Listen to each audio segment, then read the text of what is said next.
tonight. Should student summer jobs come with an age limit? A Regina woman who recently returned to school says no. I never thought my age was a problem. I thought it was a benefit for me. Also, unveiling what's sure to be Regina's new hotspot this summer, the city gives us a sneak peek at the new Wascana Pool ahead of its opening day in just over a week. Thank you, Alberta. Plus, in Alberta, the voters have spoken. The UCP holds on to a majority government, but loses some seats to the NDP. This is CBC Saskatchewan News.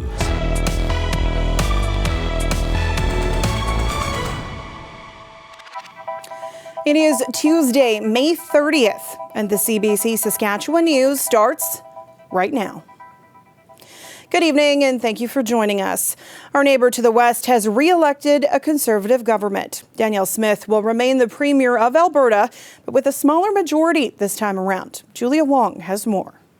It was a win for the UCP last night as the party clinched a majority government, but that win also came with some big losses. Several high-profile candidates lost their seats, like Justice Minister Tyler Shandro, Health Minister Jason Copping, and Deputy Premier Casey Madhu.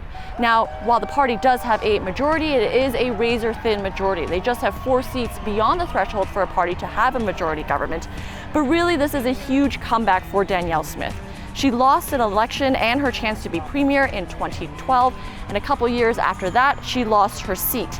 Now, since she became UCP leader and became Premier last fall, she's made some controversial comments. She's also been found by the Ethics Commissioner to have contravened the Conflicts of Interest Act after speaking with her former Justice Minister about a COVID-related prosecution. But with this win, voters in Alberta say they're okay with that. People know that when I'm in this position that I'll run on things and I'll implement them. I said that we were going to move away from mandates, and we did. I said we were going to start reform of Alberta Health Services, and I did. I said that we were going to stand up to Ottawa, and we are. Anyone who listened to Danielle Smith's speech last night heard her be very gracious at the beginning, acknowledge Albertans, acknowledge the people in the audience, and then she quickly turned to Justin Trudeau and to Ottawa, and she put them on notice that she is not going to be an easy person to deal with, that she is going to fight hard for Alberta. The NDP won 14 more seats last night, and they made some big gains, including in Calgary. They also picked up a seat in the donut area around Edmonton. With 38 seats, this will be the largest official opposition in Alberta's history. And Rachel Notley has already said that she will be staying on as leader of the NDP. She's incredibly popular within the party, but voters made it clear last night they want to see a UCP government lead Alberta for the next 4 years. Julia Wong, CBC News, Edmonton. Premier Mo tweeted his congratulations to Smith last night, saying he looks forward to continued cooperation and collaboration between our two provinces. Former Premier Brad Wall was on CBC Radio's Blue Sky program this afternoon. He expects Mo and Smith will be teaming up to take on Ottawa over issues such as federal energy policies. There's always an advantage in cooperating where you can, and sometimes there are federal issues or issues within the Confederation that you'd want an ally to help with. And so I think both premiers will be looking to each other. I think Alberta and Saskatchewan are going to continue to work together and should. A Regina woman is upset that federally funded summer jobs are restricted to people under the age of 30. She recently returned to school and says jobs programs should be targeted to students of all ages. Nicholas Frew has more. At 34 years old, Jeanette Harrison has gone back to school. She just finished her first year in a mental health program at the Saskatchewan Indian Institute of Technologies, and now she's job hunting for the summer. But she says some interested employers have rejected her because she's too old. We love your resume, but we can't take you on. And I was totally shocked by that, and I asked why, and they said because they're funded by the federal government, and they've put a cap on it. Nonprofits, the public sector, and private businesses with no more than 50 employees can use the Canada Summer Jobs Wage Subsidy to fund new positions. But they can only hire people aged 15 to 30. Employment and Social Development Canada says that age range was chosen for a couple of reasons. The ministry says it chose a starting age of 15 because it's the minimum employment age found in most provinces and territories. As for the cutoff of 30, the government says that opens the jobs up to a wider range of people. The subsidy targets youth employment instead of student employment, quote, to make the program accessible to youth furthest from opportunity and youth who face financial limitations with school, end quote. I never thought my age was a problem. I thought it was a benefit for me, but I guess overwhelmed and lots of anxiety has been hitting me at night. Yeah, so just overwhelmed, angry. The federal government also has a different program that funds work placements for students of all ages, but Harrison hasn't found one. I'm just panicked. I got to keep a roof over our head, food in the fridge. Daycare is a huge thing for his social skills and his routine, and for my routine and for me to get things done through the day.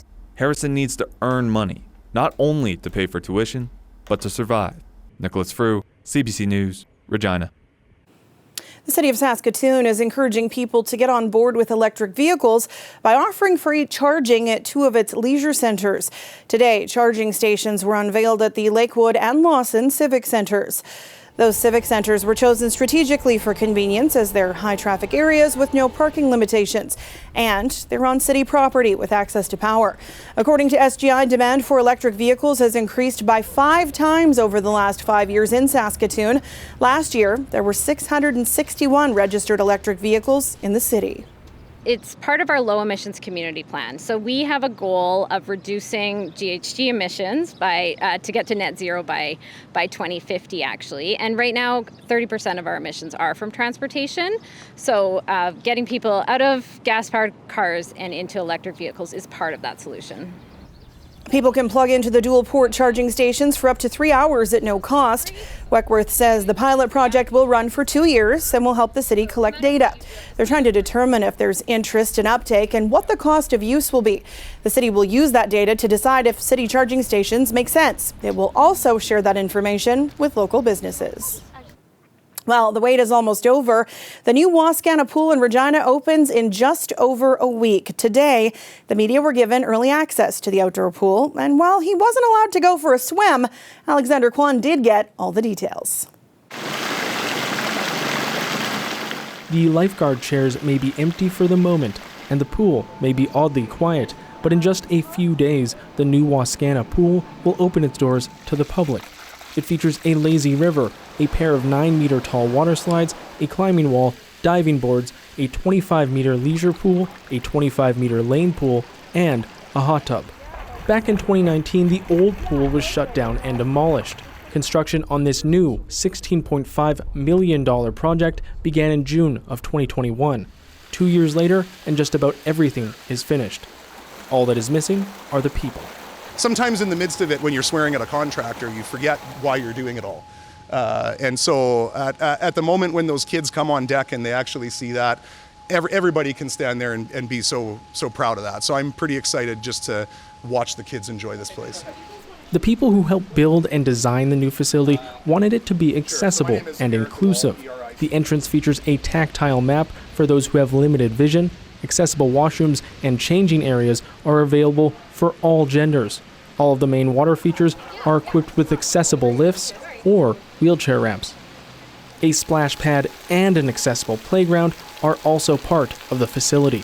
We were able to make sure that things like ramps into all of the pools was there, but there's also these subtle things like the low fence around the playground, and as well as just braille in areas that you wouldn't normally expect it, like locker tags. You know, like if you're in locker 73 and you have a visual impairment and you can't find that, you're going to be in trouble. With the pool located in Wascana Park, parking is limited. We're really encouraging people to ride their bikes and use transit. So we have listed specific transit routes that do stop here. And then as you saw through our tour, we have multiple bike racks. So really encouraging people, if you're coming to the pool to be active, get here active as well. More construction is planned for the Wascana Pool. City Council has approved a plan to make the 9-meter-tall water slides fully accessible through a lift and elevator system by 2025. But the pool opens for the first time on June 8th. The city is hoping residents will take the plunge and try out the new Wascana Pool. Alexander Kwan, CBC News, Regina. My goodness, with the heat and all the greenery out there, you'd never know. We are still in the month of May. A gorgeous day to be outside, that's for sure, on the farm or elsewhere. What's to come as we round out the last couple days of this month? Ethan will have your forecast after the break. Stay with us.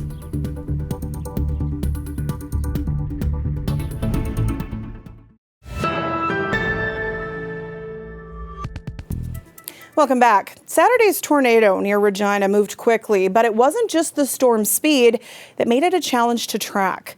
Environment Canada's weather radar site near Bethune went down last week because of a broken part. And it was down when the tornado happened. Meteorologists at Environment Canada rely on radar to detect storms that can produce tornadoes.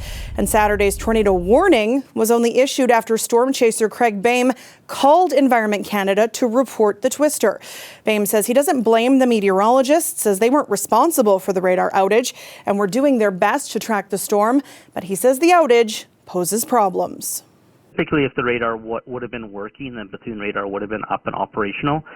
They absolutely would have been able to see the rotation on that storm and probably would have warned it a little sooner than they did. Regina got lucky, and Environment Canada, to be honest, got a little bit lucky with the fact that it didn't hit the city. An unwarned tornado going into a heavily populated area can be kind of a little bit of egg on the face sometimes, I think. A lot of people think that that because the radar is out, that they're just waiting. We're sitting around twiddling our thumbs, waiting for something to happen. But that's simply not the case. The first people that notice that the radars are out are us, because we rely so heavily on them. So, of course, as soon as it went out, we put in the request to have it fixed. Lang says the Bethune radar has been operational more than 96% of the time since it was upgraded in 2019. And over the last 3 summers, it's been working 99% of the time. This weather update is brought to you by Capital Ford Lincoln. Friend and Family F-150 event is on now.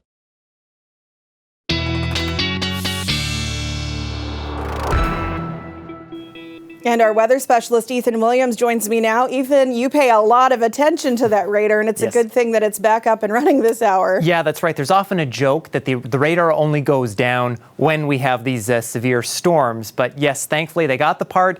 It's working again.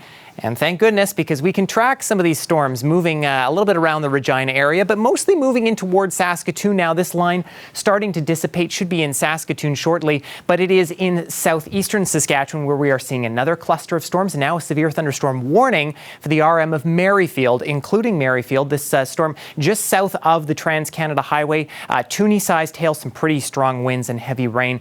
Won't be surprised if we see a few more of those warnings pop up as a result of the convection that we've been seeing today. Now, another thing that we, of course, have been tracking is that tornado that was near Regina on May 27th. We now know that it has officially been rated an EF1. That's upgraded from EF0. That's on a scale, of course, from 0 to 5. The wind speed's around 150 kilometers an hour, and it touching down just south of the city. And as Craig Bain mentioned, thank goodness it didn't actually hit the city limits, although I know we did have damage, of course, from that. Now, from that, of course, we also got a lot of rain, 30 to 40 millimeters in some parts of Regina. And that actually put us in those parts of the city to 50 to 60 millimeters on the month of May for 2023. And that puts us over the average May precipitation that we usually see in Regina. Now, some places didn't see as much, only saw 17 millimeters at the airport. So you're actually still below the May average rainfall in those parts of the city. But we are expecting to see rainfall continue in the form of those thunderstorms tonight and into tomorrow as well.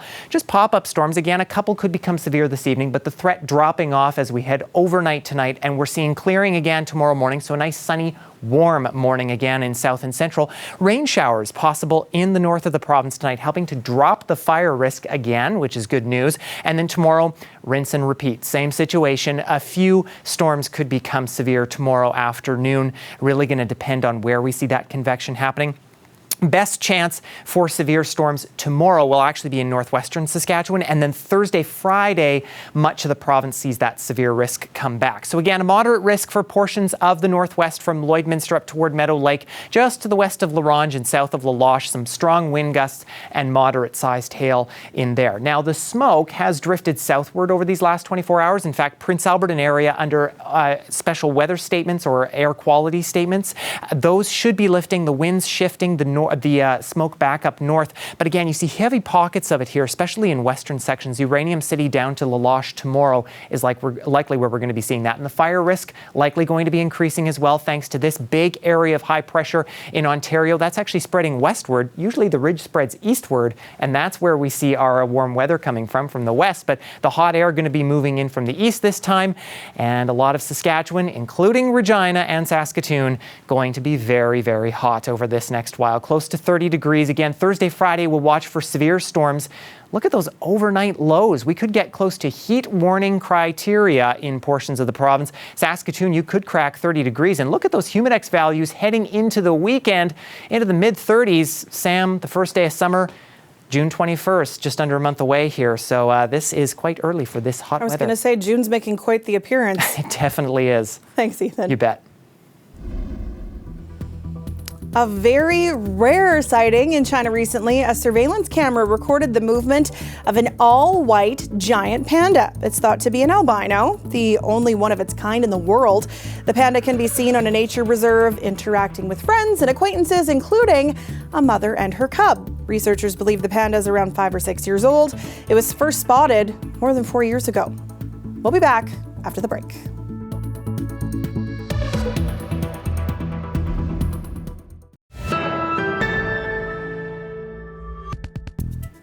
The NDP has introduced an opposition motion to remove David Johnston as the government's special rapporteur on foreign interference over perceived bias. This comes after Johnston recommended Ottawa not hold a public inquiry on the matter, but instead hold public hearings.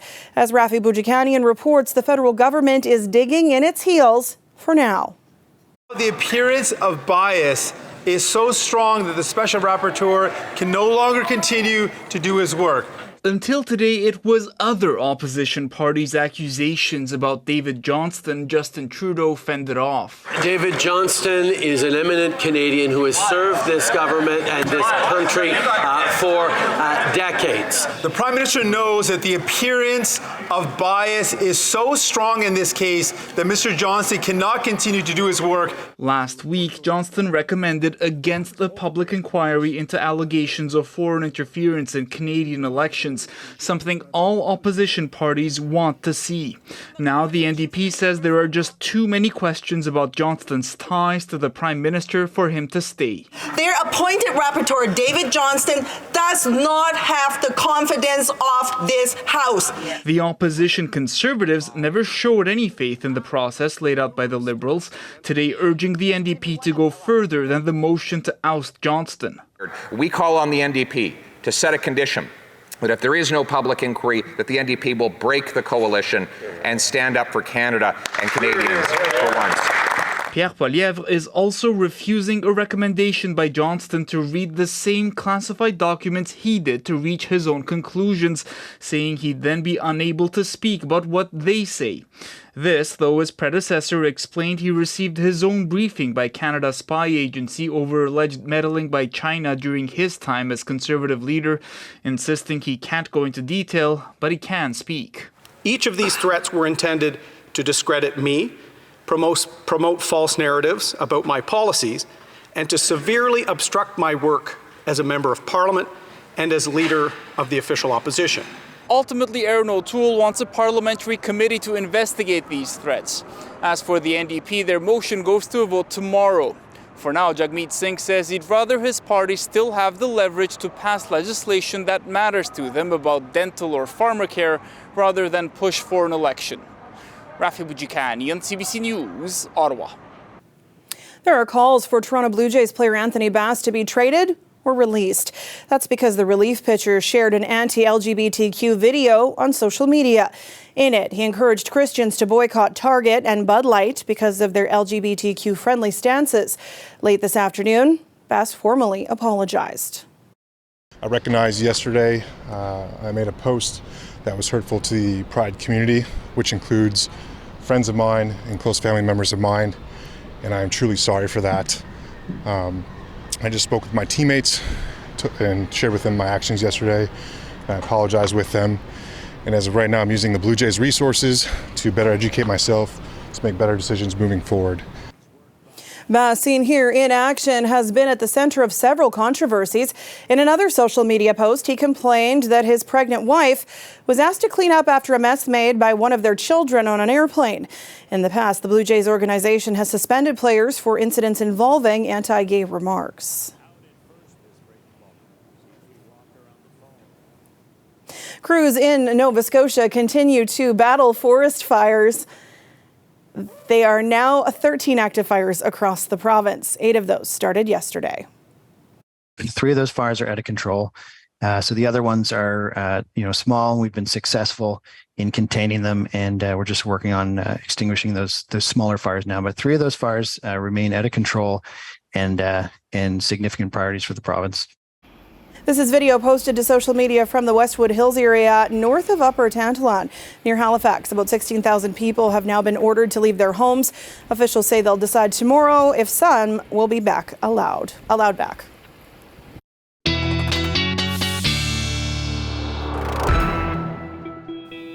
I can't read and I don't know where I'm looking, but I can tell you that Ethan's back. Hi, there you are. Wow, sorry, I was looking the wrong way there. Story of my life. What you got for your lovely weather? Well, I would tell you to open up the windows to stay cool tonight, but may still be too warm for that in Regina. 17 degrees, mainly clear. Southeast winds fairly light heading into tomorrow morning. Already at 20 degrees, southeast winds around 20 or so, and will be mainly sunny, and we only get warmer from there. Heading into the afternoon, we'll be at 27 degrees, a sunny day. Humidex already feeling like we're going to be hitting 30 degrees, and of course the caveat that we could be seeing some thunderstorms. In Saskatoon, not much different for you. 18 degrees at midnight tonight, and then as we head into tomorrow morning, 20 degrees with mainly sunny conditions, very similar to what we're seeing in Regina. And yes, could be a little bit stormy as well as we head into the afternoon. Sam, back over to you. There you are. I deserve that. Thanks, Ethan. And before we leave you, the World Para Ice Hockey Championships is underway in Moose Jaw. Team Canada took on Team Korea in the preliminary round of the tournament at the Moose Jaw Event Centre last night. It was a decisive victory for the Canadians, beating Korea 15-1. Team USA and Czechia are tied for first with Canada in the Group A pool, all teams with 1 win each. Go Canada, go! Go Canada, go! We thought it's the first time that it's been here, so we decided we'd come here and support Canada, so it's been pretty cool. Lots of them are really good. Like, I've seen lots of nice plays, and that Germany goalie did really good against them. He did really good. That was one of the best goalie performances I've seen so far this tournament. So we're heavily involved in para ice hockey, so we play, we coach, we do everything for our local community. So coming here was a great opportunity. Seeing it in Canada is a nice thing, and being here for Raphael's first skate is pretty exciting as well. To give the opportunity to women, to men, to play the same sports, and especially with how hard this sport would be to play, it's going to be phenomenal watching her play. That's going to be awesome. To have the Worlds here, I think is phenomenal. Hopefully it brings more people aware of para hockey in Canada, so that'd be great. To see how the skills that these guys really have. What do you mean? When they're sitting on a sledge and they're only using their arms, that they can shoot, they can pass, body check, everything a regular hockey player can do, but without their legs. It's phenomenal. Canada takes on Czechia tonight at 7 o'clock at the Moose Jaw Event Centre. Playoffs start Friday, and the gold medal game is on Sunday. And that is it for us tonight. For news at any time, head to cbc.ca/sask or subscribe to our YouTube channel. Ethan will be back with more local news at 11. Thanks for watching, and have a great night.